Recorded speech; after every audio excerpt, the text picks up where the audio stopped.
everybody. Welcome to the Psychic Hour. I'm Kristi Brower, here with a very special co-host, an original psychic sister, and my wife, Ronda Knudsen. Ronda, welcome to the show. Thank you. Thank you. Yeah, it's nice to hear that I'm one of the original psychic sisters, right? You are. You definitely are, and it's so fun to have you here. Yeah. So I'm we just excited. want to say welcome to everybody. Give you a minute here to get into the chat. This is the Psychic Hour, so we will be having a psychic conversation, which I know is something a lot of people really enjoy around here. Yeah, I'm Ronda, excited. you can see the chat over on your right-hand side if you just I click on can. comments. Do you see Uh-huh. that? Uh-huh. You'll be able to see our chatters. Welcome, Cranky. You're first here today. There we go. I love your name. Yeah, I know. Babushka. Isn't that a great That's name? awesome. That's awesome. So, Rhonda, it's been a while since It you've been has. on a Psychic Sister show. It has. How does it feel to be back in the saddle? It feels a little weird. I'm a little bit nervous, to tell you the truth. I'm Really? excited, but a little nervous. It's been, boy, a year or more now. I think the last one I did was in December, Christmas. I did a Christmas show with you guys, so it's been Yeah, a while. it's been quite a while. So it's nice to have you here. Yeah. Welcome, Jennifer, Jacqueline, Cammie. I know our chatters are coming in. The first question we always ask on this show is, what did you make for dinner? So, chatters, go ahead and let us know. Rhonda, what did we make for dinner? We actually had wings from a really great barbecue place. Yes, So we did. I don't know It if was we're awesome. allowed to say the name of it or not, but Oh, yeah. I don't think anyone's going to care, to be perfectly honest. Sorry, Hey, Chris. Hey, Oriana. Welcome, welcome. My phone's going off, and I tried to turn it off and turned on Bixby. So I don't know. Whoops. I don't know Cammie what's going on. says they had clam chowder and toasted cheese Sammys. Ooh. Oh. Cranky beef stew and crackers with banana bread. Look at you guys. So Right? industrious. Hey, Kathy, welcome, welcome. Ground turkey with salad over here. Oh, look at you being all healthy. Way to go. I know. Jennifer says my daughter made rice and broccoli with cheese sauce. Yum. That sounds good too. Yum. Wow. Yeah. Hey, Moonbeam. Welcome. Good. So, Bianca, pork chops and cabbage. Nice. Oriana, steak and salad. Nice. You guys eat good around here. That's awesome. They do. Lots of good cooks in here. So, while we give you all a chance to get here, we, we've been debating what are we going to talk about on the show together? Because Rhonda's counselor, as you may or may not know, and so we wanted to talk about something that maybe had kind of a metaphysical bent and a mental health bent. Right. Yeah, so we thought maybe we could talk about Empath Overload. I suspect many of you listening tonight. I don't know if you lost me or we lost you. I can see you and hear you. You can't see me? Are we back? Yeah. No, I just lost you for a second, so I wasn't sure. Okay. I think so. Okay. So, yeah, turkey chili for Jacqueline and Moonbeam's making steak for your dogs. Well, your dogs are very lucky. Wow. That's all I got to say. Wow. Just a wow. My dogs get part of my steak, but I don't make them their own steaks. So now Moonbeam has me under the gun a little bit if my dogs You've find been out. one-upped here because you I know. You are the dog spoiler. Yeah. Did you say? Did you see? Yeah, Bianca said she's glad to finally meet you. There's Darla. Hey, Darla. Welcome, welcome. So, Rhonda, when I say empath, when I say empath overwhelm, what does that mean to you? To me or to them? to you? Oh, to me. Oh, Yeah. well, empath empath overload to me, kind of feels like all this. I guess for me, it comes across as, an anxiety, and depression. And, of course, I look at things through a mental health lens. But when I think of that for myself, especially, that's when I need a break, is when I'm feeling overloaded. And my empathic skills, so to speak, are getting overloaded. I know for me, that's when I need a break. And that's what I see a lot of times in the families I work with, is, that empathic overload. So, yeah. Yeah. Yeah. So a lot of kind of increased mental health symptoms then, huh? Mm-hmm. Mm-hmm. Yeah, I saw something that said, a good portion of emergency room visits right now, besides COVID, of course, are mental health concerns, are really coming up for people. And the pandemic has made it harder, obviously. We were talking about this earlier, that it's made it hard to know, who your friends are. It's really Hmm. helped me anyway to go, okay, that's somebody that I still want to be friends with. And maybe not so much with that person. Yeah. So just kind of figuring that stuff out too. And I think that's part of that compassion fatigue, or uh uh that fatigue piece, is that, we try to see other people's point of view for so long, and us as empaths, we go even further, you know what I mean? And so, Right. I think sometimes we feel like we've been walked on a lot, or we've Hmm. been taken advantage of, um, because of just giving, and trying to see somebody else's point of view, and trying to be there and be a good person, how we assign ourselves as a good person. So, Sure. Sure. I think that makes a lot of sense. hmm So like a lot of people have been expressing empath overload arounding the stuff that's just been happening in Afghanistan. hmm And hmm as a mental health professional, because I know a lot of us as empaths feel this helplessness around how do I help a situation like that? I think many of us actually, kind of feel some guilt around I'm in Idaho. What can I do? Right, So, right. how do you help people work through that thinking, that we're somehow responsible or that we're not doing enough hmm if we don't, help solve a problem that we truly do not have any power to solve? Right. Well, I think it kind of goes back to, feeling like we have power, that we co-create, or whatever. And so going back to that, then when there's something that is horrible that happens, did we kind of, co-create that in some way, first of all, with the global warming, and all that kind of stuff. But also, we like to feel like we have power as human beings, and when Yeah. something like that happens, we recognize how powerless we really are. That there are things that we can do, um, individually, obviously. We can always send money or time or our talents to help.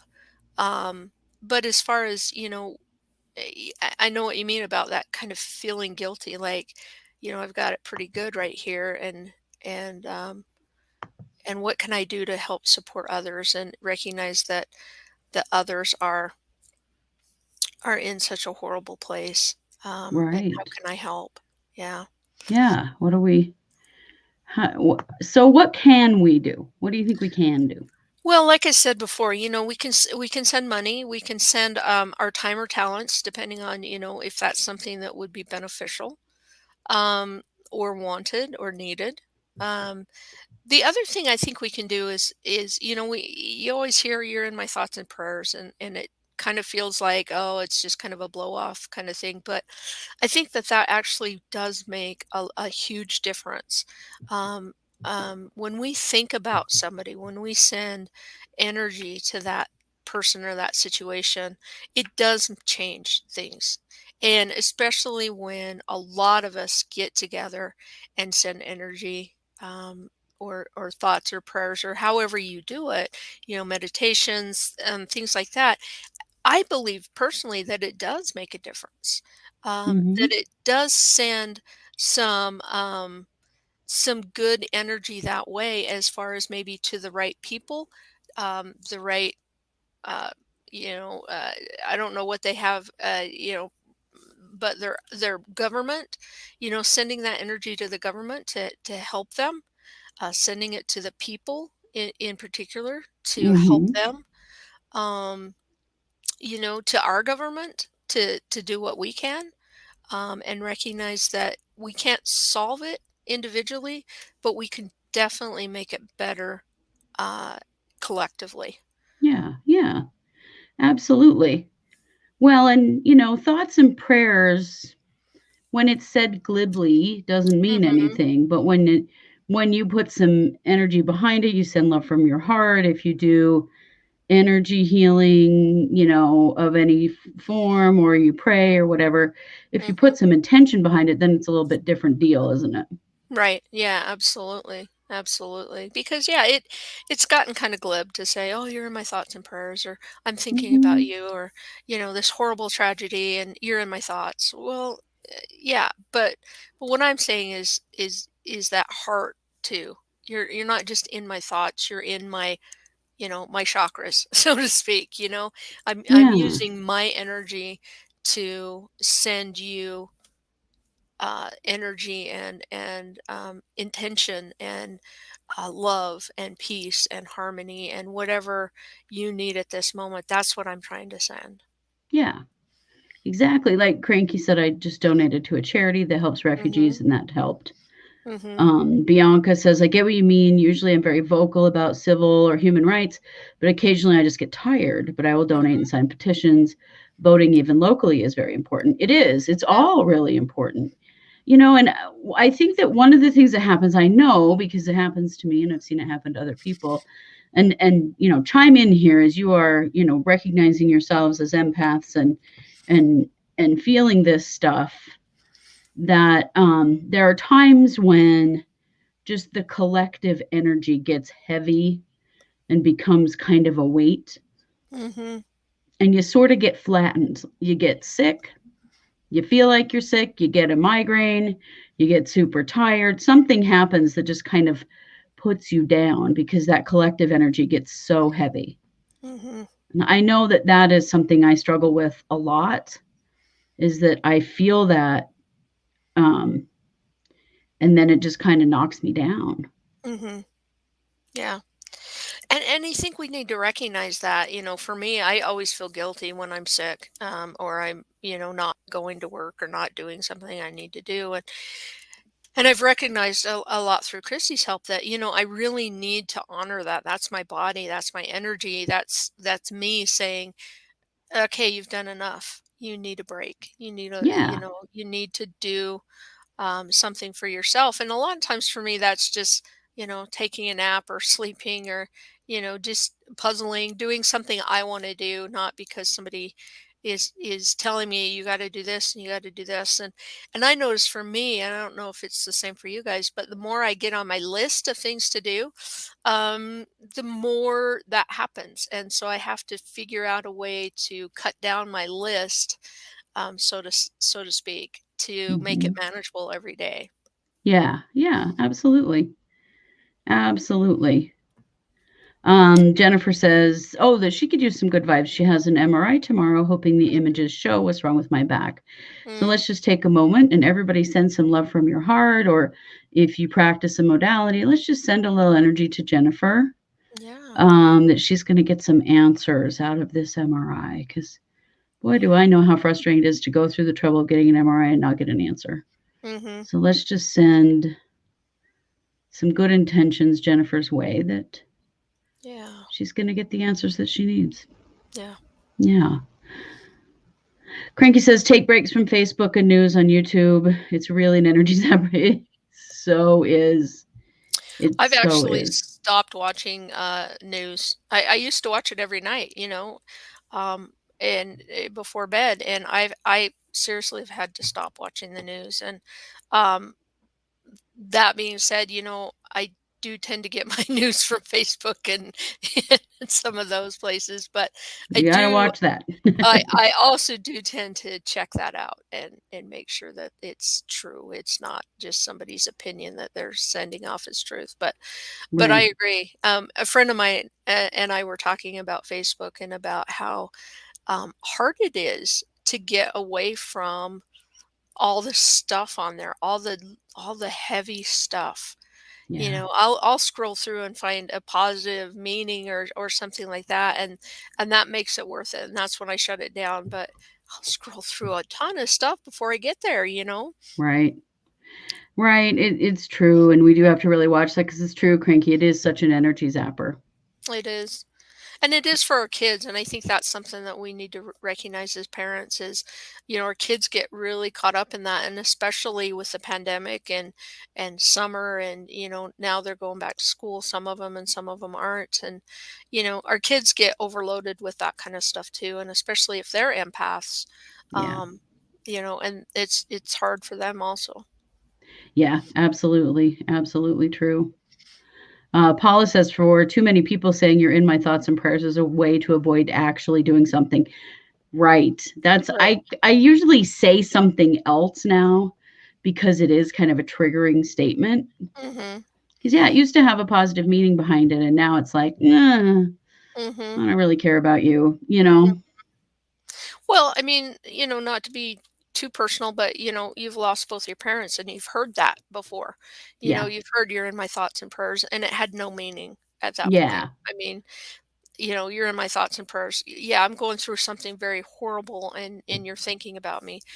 I think we have to take it back and say, I'm really thinking about you. I'm really Yeah. sending love to you.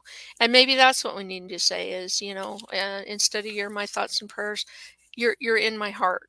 You're Yeah. in my um I love you. I think we need to say that more to more people. Yeah. Um and just let them know that, we really feel that for Yeah. each other. We So, do, definitely. And I you're very right. It shouldn't be trite. mhm. Jennifer says it seems like they only show the bad things on the news. I would like to see some good stuff on there. Okay, so go to thegoodnewsnetwork.org. Mm, And that is they do a daily report. It's a like a news magazine website, mhm. daily reports about all the good things that are happening on the planet. And I love it. I used to do a radio show where every week I would pick a story from that Mhm. and share it because there's actually lots of really great things happening on the planet right now. It's not all bad in any way. No, it's not. And that's something, I don't know how on Facebook I got on the Save the Animals, but I get all these all these The stories animal about abuse how stuff. yeah, and I can't read it, but I Oh, love I love that there are people out there who see something and do something about it. They don't just walk away. You know what yeah. I mean? And I would love to think that I'm that kind of person. I think I would. Um but I don't know. I mean, I think I Mhm. would. I think I would be that kind of person that would if I saw somebody struggling that I would go and help them and or an animal or something like that. I don't know about a bear though or a moose. You don't know if you're going to help a bear or a moose on the I side of the yeah, road. yeah. It's not that they don't have meaning, but That's a little scary. I I think have you got meaning a point there. too. Yeah. Hey, welcome, Kev. Welcome, Kristi. Nice to have you all here. Cranky says, um, I watch funniest home videos on YouTube. I like to see people having fun and laughing. Mhm. Yes, yes, yes. Me too. Really uplifting, just funny, silly stuff. I know we need more of that. Mhm. Not the milk crate challenge, though. I am really tired of seeing people break their arm. That's really gross. Why are people doing that? But yes, I Right. I agree. I like I scroll TikTok quite a lot Mhm. because it's a lot more fun and funnier than Facebook is these days. But yeah, lots of funniest home videos kinds of things on there. Mm-hmm. Yeah. Moonbeam says, would you use the same tips when feeling empath overload from family and friends having problems? I find it difficult to offer help without losing myself in someone else's problems. Oh, this is such a good question. Mm-hmm. I have some It thoughts, but is a good. Rhonda, what do you think? I yeah. This is a hard one, and it's funny that you mentioned this because I was talking to a colleague today about empath overload with family and friends who are, kind of taking it to the nth degree, so to speak. Yeah. And it's hard because as a counselor, I'm like, okay, well, this is what we need to do, and I realize that for me, sometimes I forget that our friends and family need to process too, and it's okay for them to process, and they don't want us to solve it. And I think we've got to get out of the mindset of that, of trying to solve it. Yeah. That being said, if it's overloading you and you feel yourself falling into their problems, it's because you probably want to solve it. You want to make it better. You want to help them. And so as a counselor, we're taught how to kind of turn things around. And so when they're saying, I'm having a problem with this, you listen and then you say, okay, what can you do? Or brainstorm with them, or Hmm. think, have I ever had that kind of problem, and what can I do, or what did I do, and sharing it. So rather than getting hooked up in their stuff, kind of sharing your stuff and also sharing kind of the positive things that you've tried or that you've done. So Yeah. that's what I Oh, I would say. love that, giving, kind of some helping them brainstorm. Mhm. I think one other thing, and we do this some in our family, and sometimes we kind of say it after the fact, but to identify right at the beginning, I'm not looking for an answer. I just need to vent. And if you can Mhm. say that so that the other person is just going to hear you, not expecting to solve it or feeling the need to solve it. Even if you started doing that, Moonbeam, with the people around you when you need to vent, you could set a good example to help people to identify, I just need to say these words to somebody. I'm not asking you to Mhm. fix it. I'm not putting this on you. I just want to, this is making me so Mhm. mad, whatever it is. Mhm. And I think that Mhm. helps a lot because if you can define it right from the beginning, then you know exactly what the expectation is. And if the expectation is that you solve it, that does take some major boundaries. That, you know what, Mhm. I'm happy to be here and support you, give you ideas, but you've also got to solve your own stuff. Well, and another thing you can do, you say at the bottom, I help, I without losing myself in someone else's problems. One of the things that really works and that has worked for me. So again, I'll own it, is journaling. So if there's an issue going on, say between Kristi and I, and I'm not sure if it's my issue or if it's her issue, that I'm taking on, you know what I mean? Sometimes I'll journal about that and just say, okay, this is what I'm feeling. Is this me or is this her? And if it's her, is there something I can do to support her in what she's going through without taking it on? Um, Yeah. we see this a lot with anger. I'll tell families that anger is like a tennis ball. And if I can throw it and get you to catch it, guess what? I'm not angry anymore, but you are, right? So what we have to learn how to It's a do good is one. not catch somebody else's stuff, Yeah, you know? absolutely. And as an empath, that making that differentiation between, is this me or you, Hmm. helps you to determine, is this actually mine to solve or not. Right, That's like a number one skill in managing yourself and your emotions as an empath, is this me or is right, this somebody else? So right. important. Hmm. Yeah. Oh, Jeannie likes the Good News Network. I'm glad. Good. Yes, Kev does send me a lot of funny TikTok videos, and I love that. TikTok, that, some funny TikTok videos can perk up my day so quick. I love that. So Mhm, finding some things that can bring you up if something has drug you down, so mhm, important. mhm. Having some skills, um, having probably what you would call your toolbox, huh, Rhonda? Yeah. Well, and the thing that we look for when somebody's starting to kind of feel down, and we look at depression and stuff, is that coming up, or anxiety? The questions that we ask are you eating are you eating the same more or less than you used to before? Are you sleeping the same more or less than you were before? And this is my favorite. Are you doing things that you like to do more or less or the same as you were before? And the reason being So is those are important. the three things that we tend to start to move away from when we're getting stressed, when we're, overwhelmed. Hmm. And so recognizing that those are also the three things that will bring you back to normalcy, back to where Hmm. you were before. But getting back into that routine. Mhm. Yeah. Cranky says, I had to learn not to be the goalie. Yes. Yeah. Yes. That's a really, really important one. Yeah. This is Mhm. not a game. I don't have to catch all your problems. Yeah. Mhm. Yep. Really Exactly. important. Exactly. Well, and a huge part of this, I think, for most of us as empaths also is really practicing our own spirituality. Mhm. Whatever that is, Mhm. when we get stressed, when we get overloaded, is when that kind of all goes out the window. I know I'm just as bad as anybody else. Right. I'm not meditating like I should be.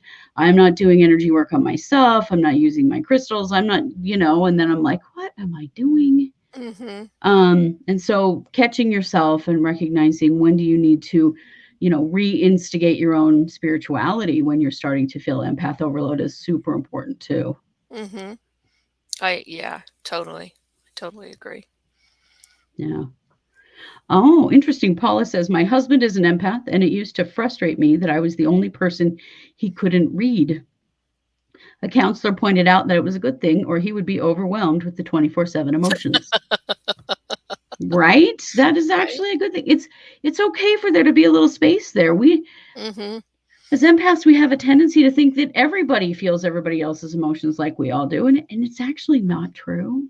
Mhm. There are people out there that don't at all, Mhm. and it Mhm. might seem strange, but really, you don't have to feel other people's stuff. I mean, you feel it spontaneously, but you don't have to take it on in the long term. Right. Right. Absolutely. And the thing is that I think in some ways you really don't want your partner to read you, or to Mhm. know exactly where you're coming from all the time, because it takes that spontaneity and it takes that responsibility from the other person to talk about what they need to talk about. You know what I mean? For And if sure. they're always expecting somebody else to know what's wrong with me, then I don't ever have to talk about it, and then it's your fault, it's not my fault, because 'cause you're supposed to read me, you know? Yeah, yeah. So Yeah, it's that whole thing about taking responsibility for your own emotions and then expecting everyone else around you to do that too. mhm. Yeah. And, that's hard as an empath, especially if you've not been doing that, and then you start to set that boundary, that can be particularly hard. Mhm. What do you Yeah. what's your advice for somebody if they're starting to set better boundaries around not taking on other people's emotions or problems? Because people have a tendency to react to that, "Oh, you don't care, huh? You don't care about me anymore," Right, kind of thing. right. How do you recommend that people manage that? Well, the big thing I'm gonna tell you is it gets worse before it gets better. Mhm. And consistency is your key to any change that you wanna make with another human being. You have to be consistent. If you give in once, then it's going to take twice as long. If you give in twice, it's going to take three. You know what I mean? It's Right, that kind of thing, because we're conditioned to think that um, I can, it's that I can control kind of thing. I'm in power kind of thing, right. and we want power over ourselves. We want power, but not over other people, right? And so just recognizing that I kind of lost my train of thought. But yeah, we want sorry, I do that sometimes. So just recognizing that we can help others, not give up ourselves. So be consistent. Say what you want to say. Okay, so if I were telling Kristi, we're not going to talk about the dog anymore. We're not. We're just. I can't. I can't talk about the dog anymore, right? And we talk about the dog all the time, so it's no big deal. Both But of them, yeah. but she goes, well, the dog, and I will have to restate my boundary. Okay, because she's not going to get it the first time, and she's probably not going to get it the second time. She might get it the third time, right? If I'm consistent. Okay, but if that one time she's like, well, the dog did this, and I go, oh, are you kidding me? Guess what? Now we've set ourselves back. And it's taught her that she can walk on my boundaries, that she can step over those boundaries, and that I'll go with her. You know what I mean? So consistency is the best thing. And also recognizing you can't take a big chunk and expect everybody to respect it at first. You need to take little chunks. You know what I mean? Mm-hmm. Take a little piece and say, so it bothers me, when my mother-in-law comes over to the house or whatever, right? And what is it that bothers me? Well, it's when she comes and she doesn't knock and she just walks in, right? Okay, so what do I need to do about that? And so kind of break it down too and recognize that that's what's going to give you the best success. Yeah. Yeah, I like that. A little bit at a time is super important when setting those boundaries. But as empaths, it's one way that we really work on overload with our friends and family. Mm-hmm. Yep. So Cami says, are there stones that we can carry with us that may help as well? Yeah, there definitely are. One of the stones that I think is really important for empaths is called prehnite. It's Prehnite. And I don't have a piece sitting here that I can get to without. What? I mean, I do, but it's a little too far away. Uh, it's a green stone with some black inclusions, and it's a great stone for grounding the heart chakra. And one of the things that happens when we're struggling with like setting boundaries is we get scared that the other person's Mm-hmm. going to be mad. They're going to be consequences, that kind of thing. And so grounding your heart is important, and prehnite is a great stone for that. So if you don't have some, get some. It's not hard to come by, and it would be a great stone to help with this particular issue. Well, and I think you bring up a good point too, which is you are worth it. It's okay for you to set those boundaries. You are worth it. You are worth being cared for. You are worth being loved, and you are worth standing up for yourself and saying no more. Yeah. So really recognizing that, I think, is a big part of it too. It is most definitely. Kev says, I'm learning more and more to observe and check in with myself. It helps me to diffuse a lot of unwanted energy when I feel the energy is thick at work. Mm-hmm. Yeah, because it's probably not your energy that's thick at work. That's somebody else's stuff. Right. And it's okay to leave it over there. We don't always have to pick it up and carry it around. Although, as empaths, that's our instinct. And so it's okay if it takes Mm-hmm. some practice. Yeah. Yeah. So what Well, and would I you think work is a say? hard one too Oh, because you can't smudge it. You can't. Yeah, right. it's okay. Exactly. Yeah. You can't smudge it. You have to just be aware of it. And yeah, observing and checking in with yourself is Mm-hmm. the best thing. What do you consider to be good daily care as an empath for yourself? You've done a meditation that I love, and it's the one where you are in the when you're in the shower, you wash everything away. You wash your White light shower, energetic. yeah. Yes, I love that one, and so I've always used that one um, to kind of cleanse everything every day. The other thing I try to do is I try to, before I get out of bed, just s- a bit between waking and getting out of bed, just be grateful for the day, and be grateful for having another day to do the best that I can, and be the best person that I Yeah. can that day. So. Yeah, Yeah, those are the big starting out things. with I wish I gratitude, could I say love. yeah, I wish I could say I meditate for, 2 hours every day and I blah, blah, blah, blah. No, I don't. Well, I don't. and is that I really necessary? That's an expectation that a lot of us can't live up to. well, for me, um, prayer is asking and meditation is listening. And I've gotten to a point where um, I can do those together. I don't need it to be kind of a separate thing anymore. Yeah, Just because I've been doing this for a while. So now, but I love having gratitude, and it just sets my day and sets my mind in a so much better place yeah, every day. So I love that. That's awesome.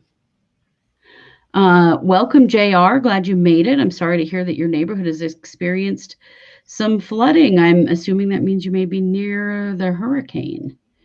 So I mm, hope everybody's keeping safe out there. I've been seeing videos of the hurricane that are really scary. So hmm I hope yeah, you're all staying safe. yeah. Yeah, Stacy says, are there stones that help? Yes. So, like we talked about a minute ago, Prenite is a great one. Another one for just keeping your energy clear is Selenite. This is Selenite.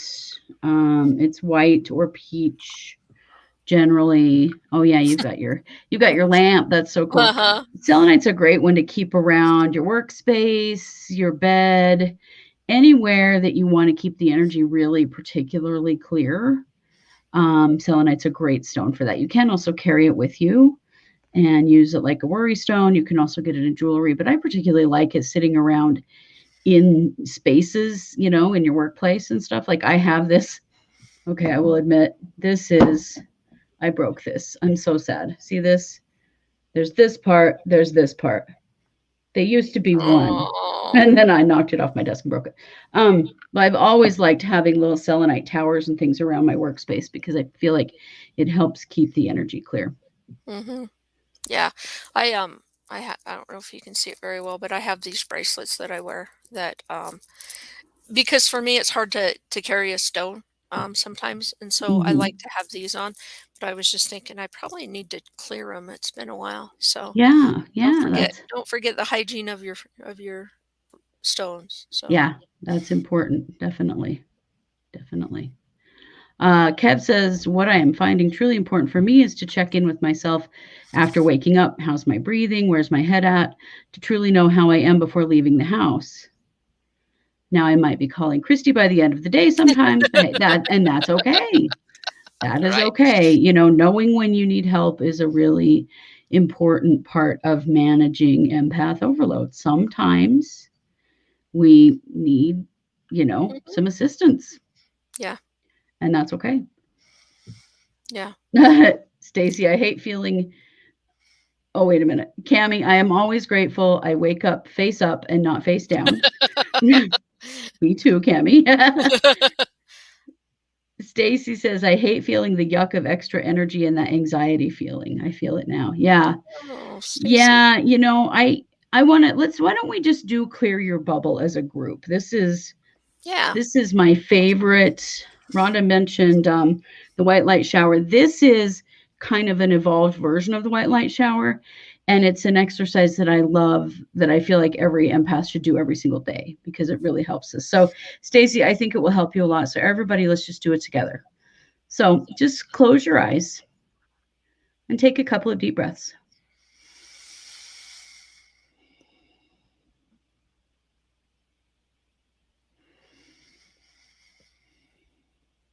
Now, I want you to bring your attention to your bubble, which is the energy from your body out to arm's length. So it goes all the way around you and above your head.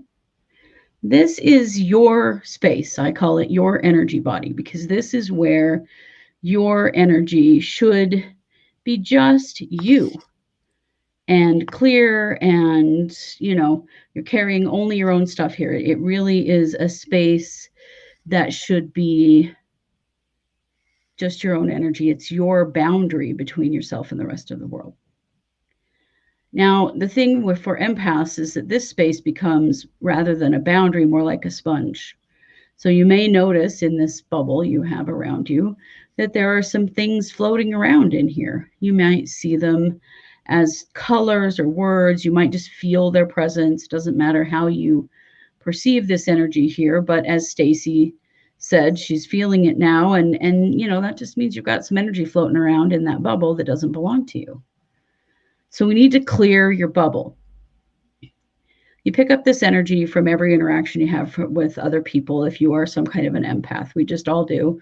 And trust me, not everyone does. And that's a bit of a surprise, I think, for all of us. But for those of us that feel this way, we know what it means. So I want you to visualize screwing just a garden hose to the bottom of the bubble. And now open up a vortex of white light in the earth next to you. So this is just a space where anything we put in this vortex of white light can be transmuted into light. So it's going to be released from us, it's transmuted into light, so it's not going to be picked up by anybody else. We are just clearing it. Literally, that's what it means to clear something. So drop the other end of the garden hose into the vortex of white light and just let that energy flow out. You can watch it or feel it being released out of your bubble, all the way down to the bottoms of your feet. And just feel it flow out into the vortex of white light. And it's being released from you in all directions of time. So this is not energy that you're going to pick up from any place again. Okay. When you feel that your bubble is clear, just unscrew the garden hose. And now we're going to fill your bubble back up with your energy, because that's what should be here. So we're going to take this empty space and we're going to fill it up. So bring your attention to your heart chakra, just right in the center of your chest. And feel, or in your mind's eye, see what colors are there. And don't worry about what colors are supposed to be there. There's really no supposed to here. Just any color that you see. Start pushing that energy out from your heart chakra. And we're going to use that energy to fill our bubble. And it's just going to start to pool at the bottoms of our feet. And slowly fill the bubble all the way up. So just breathe as you do it. Let the energy flow out. Just observe the colors of the energy that you see. Recognize that this is the energy that is fundamentally you. And fill that bubble all the way back up to the top, up above your head. And when you feel it fill up, just again, take a couple of deep breaths.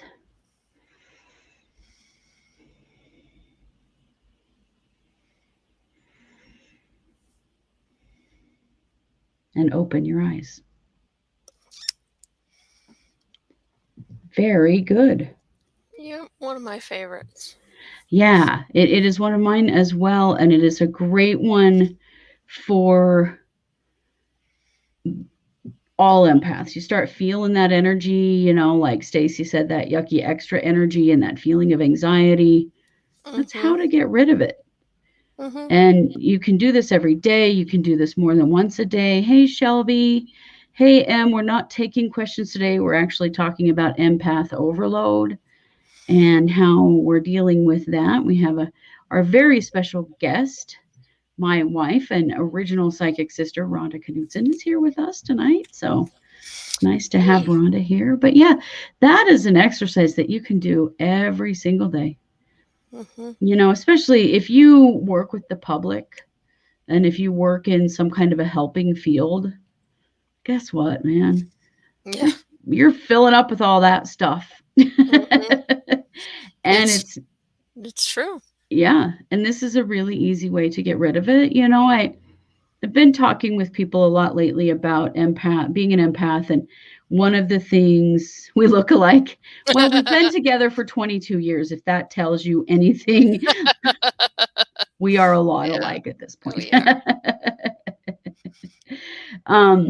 Oh, good. You are an empath. Nice. What was I was trying to say something. I don't know. I started reading the comments as you were talking, and I just lost my train of thought. But anyway, as an empath, you can, what I was trying to say is people ask me regularly, how to shield myself so I don't pick up other people's emotions. Here's a newsflash. It's not possible. You can't. You can try all day long and you're still going to pick up some stuff. That's just reality. I have worked for years to try to figure out what is the way to shield yourself that really does. It just doesn't work because as an empath, it's a gift. Being an empath is a gift. And being able to feel other people's emotions is actually a gift. It may feel like a curse sometimes, but it's very useful. You can use it in your life to better understand the people around you and to change your situation for the better and that kind of thing. But you also have to know how to let go of that energy so that it doesn't just build up and build up and build up. Yeah, I mean, it's like any gift that you're given. You're given a gift, but it's up to you to cultivate it and to work at it and to hone it and make it yours. Yeah. I wish I was given the gift of playing the guitar, but it's something I want to do, and so it's something I practice and I try. You're doing great. Right, It's not like just reading. Yeah. Yeah. Yeah. It just, you're right. It just happens. It just happens. And Okay. Now, okay, that law of attraction. we're not even going to go there. No. But yeah, it does just happen. It's spontaneous. It's like feeling an emotion. If you think we have any control over the emotions that we feel, you don't. You have a control over what you do with them, your reaction, your response, but you Right. don't actually have any control over how you feel or what you feel. Give it a shot. See what you can do. Best of luck. Yeah, and the thing is that you don't have control over how you feel, but you do have control over what you do Yep. with those feelings. So, And it's the same thing as an empath. What you do with that information, and sometimes you just go, okay, I'm going to put that in my back pocket and remember it for next time. Sometimes you feel like you need to act upon it. Sometimes it truly is just about learning to more clearly understand people around you. Yeah, cranky feelings are facts. It is true. It is absolutely true. And we should never feel embarrassed or ashamed that we're feeling a certain way because there are no bad emotions. It's just not even a thing. It's just what we do with them, that is our responsibility. One thing I will say though is I've noticed that when I feel angry or when one of my clients feels angry, 9 times out of 10, if not 10 times out of 10, it's because somebody stepped on a boundary. Yeah. Whether it be yours or somebody else's. Somebody Sure. stepped on a boundary, and that's what makes you that's why you feel that anger. And then it comes back to, what do you do with it? Do you set a boundary? Do you just let it go? Do you, how do you deal with it? But, yeah. Absolutely. I love that. Stacy says, I've noticed even on YouTube, I feel the anxiety in some chats. How can that even happen? Because you're an empath, my dear. You are like an antenna for other people's energy. Yeah. Yep. So it's not unusual at all because physical distance doesn't really exist on the energy plane. If we are interacting with one another in some way, it doesn't matter if we're across the world from each other, we can still feel each other, right? And that's why, the thoughts and prayers thing that we talked about earlier, if it's meaningful, that's when it makes sense. Yeah. If it's just, glib and whatever. But I think when it first started, that's what people meant. Is you are in my thoughts, you are in my prayers. I am sending energy to you. And now it's become, something totally different. Right. But we know for a lot of us, Mm-hmm. that we really do mean things like that, Right. that we really do, have a Reiki box or a list or whatever, lots of people do. Do you guys know who Mandy Patinkin is? He's an actor. He played, Inigo Montoya on Princess Bride. Mhm. I love him, love him. And he had this whole thing go down on TikTok recently that was so cool. So this girl saw a video of his and it really triggered her because her dad had just died. And that she'd remembered that he talked about his dad had died before he did that scene, My Name is Inigo Montoya. You killed Mhm. my father, prepare to die. That Mhm. he was literally, wishing to see his own father again when he did that scene. And that's why it was so passionate. And on TikTok, she's like, if anybody can get this to Mandy Patinkin, I just let him know how much that meant to me because it just made me feel closer to my own dad to hear you say that. Well, the video, if you guys know TikTok at all, somebody tagged somebody who tagged somebody who tagged somebody, finally gets literally to Mandy Patinkin because he and his wife and their son, they have a TikTok channel. And he talked directly to that girl, and it was so sweet. And he said, can you please get me your full name and your father's full name, because I will add you to my prayer list. I have a list of names that I say every day that I pray for them, which I thought was the sweetest Mhm. thing ever. Right? There are people out there that do things like that for real, which I Right. think is so cool. Right. Yeah. Kat says, I'm an empath, still learning to ground myself. Grew up military brat and never understood my gift. Had many anxiety ridden migraine days and nights. Oh, I bet. Feel better now with better understanding. Hi, Rhonda. Hi, Kat. Yeah, grounding, especially if you've moved a ton as a kid, is hard because that's how you learn to ground is by staying in one place for a long time and that feeling like home. Mhm. But you can bring that to yourself now. Yeah. Yeah. Yeah.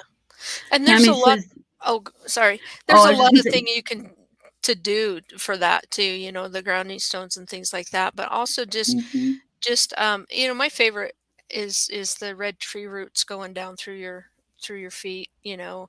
I do that especially when I'm feeling ungrounded or I'll get a stone. I've got this great big obsidian at work that sits on my desk that I tend to pass around because I got a lot of people who are not grounded as they could be too. But um, yeah, but yeah, it's important. I didn't grow up like that, but I grew up with a lot of trauma and stuff, and so, um, it's hard. It's hard to feel that safety, sometimes, and so really grounding uh, helps with that.